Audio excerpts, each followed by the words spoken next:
Welcome to our channel. Today we how to set up Slack workflow automation using OpenAI function calls step by step clearly. To set up a Slack workflow automation using OpenAI function calls, start by logging into your Slack account. Navigate to the Slack workspace where you want to create the automation. Click on the Workflow Builder option in the main menu. In the Workflow Builder, select Create to begin a new workflow. Choose an appropriate name for your workflow, like AI Response Automation. Next, click on the step to add an action to your workflow. Select the OpenAI API option from the list of available actions. You will need to connect your OpenAI account, so click on Connect to OpenAI. Follow the on-screen instructions to authenticate your OpenAI account with Slack. Once authenticated, you will have the option to specify the function calls you want to make. Define the trigger for your workflow by selecting a specific event, like new message or new channel. Configure the After setting the conditions, scroll down to provide the specific input parameters for the OpenAI function call.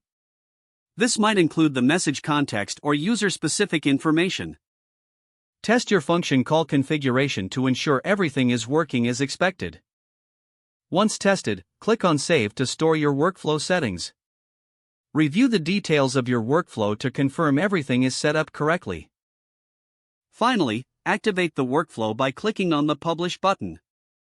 Your Slack workflow automation is now live, ready to respond with OpenAI function calls as specified. If the page does not load, refresh the browser or try again in a private or incognito window.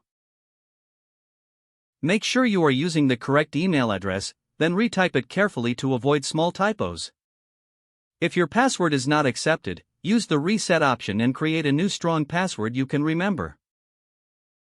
Check your spam folder for verification or security emails, then complete any requested confirmation steps.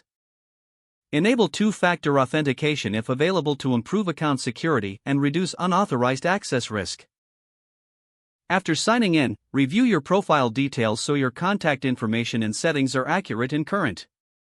If you see an error message, note it down and try again after restarting your device and internet. Log out when you finish, especially on shared devices, to keep your account and payment information secure.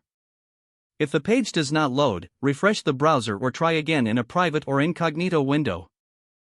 Make sure you are using the correct email address, then retype it carefully to avoid small typos. If your password is not accepted, use the reset option and create a new strong password you can remember.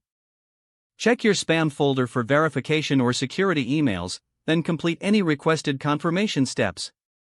Don't forget to like this video and subscribe to our channel for more step-by-step tech guides.